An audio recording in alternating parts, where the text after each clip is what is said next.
এতিয়া বনভোজৰ বতৰ।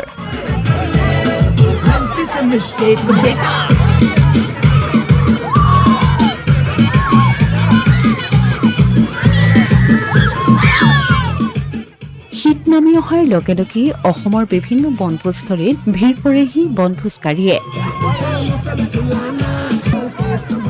পুৰণি বছৰক বিদায় দি নতুন বছৰক আদৰিবলৈ লগে ভাগে নিজৰ পৰিয়াল তথা আপোনজনৰ সৈতে এসাঁজ খাবলৈ আহে সকলো।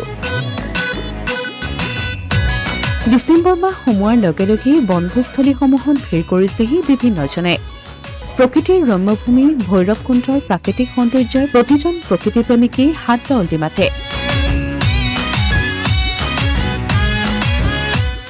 প্ৰকৃতিৰ ৰাণী ভৈৰৱকুণ্ডতো এতিয়া উখল মাখল পৰিৱেশ।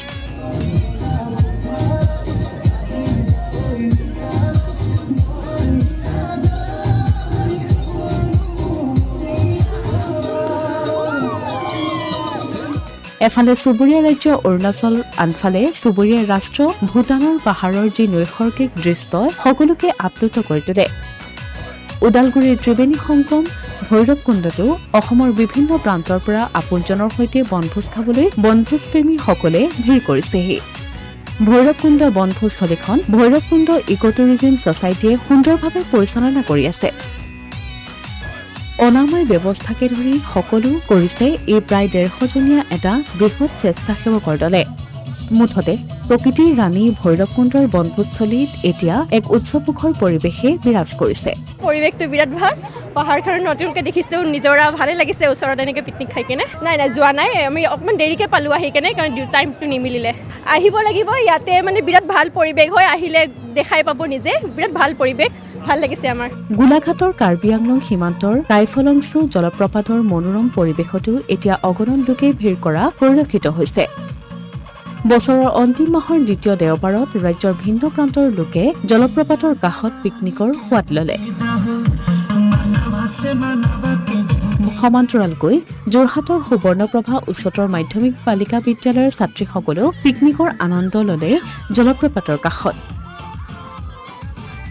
নিজৰ ঠাইৰ লগতে উৰিষ্যাত বাটৰ নাট প্ৰদৰ্শন কৰি শ্ৰেষ্ঠত্ব অৰ্জন কৰা বিদ্যালয়খনৰ ছাত্ৰীসকলে আনন্দ ফূৰ্তিৰ লগতে শ্ৰেষ্ঠত্ব অৰ্জন কৰা সেই বাটৰ নাট প্ৰদৰ্শন কৰি উপস্থিত সকলোকে বনভোজস্থলীত মোহিত কৰে।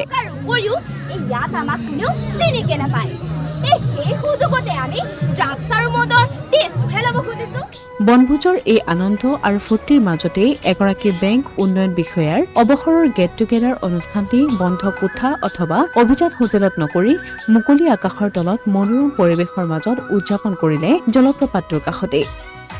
জলপ্ৰপাতৰ কাষত বনভোজৰ আনন্দ লবলৈ অহা সকলোৰে এটাই আশা, যোৱা দিনবোৰত হৈ থকা অসূয়া অশান্তিবোৰ আঁতৰি আহিব লগা 2025 নৱবৰ্ষই সকলোৰে বাবে সুখ, শান্তি আৰু সমৃদ্ধি কঢ়িয়াই আনক। আলহীটো বহুতেই ভাল লাগিছে, ইমান ধুনীয়া প্ৰাকৃতিক সৌন্দৰ্য দেখি সঁচাকৈ মন ভৰি গৈছে। নতুন বছৰত পঢ়া শুনাখিনিতো আগবঢ়াই নিবই লাগিব, পঢ়া শুনাৰ লগতে যাতে দেশৰ ভাল কাম কৰি যাব পাৰোঁ তাৰে আশা। আৰু আমি যোৰহাট ডিষ্ট্ৰিক্টৰ পৰা এখন নাটক কৰিছিলোঁ, সেই নাটকখন আমি অসমৰ ভিতৰত প্ৰথম পৰ্যায়ত হৈছিলোঁ, উৰিষ্যাতো কৰিছিলোঁগৈ। তেনেদৰে আমি নাটকৰ লগতে মানে সকলো পঢ়াৰ লগতে নাটকো চলাই নিম বুলি আমি আশা কৰিছোঁ। Asomiya Pratidin digital desk.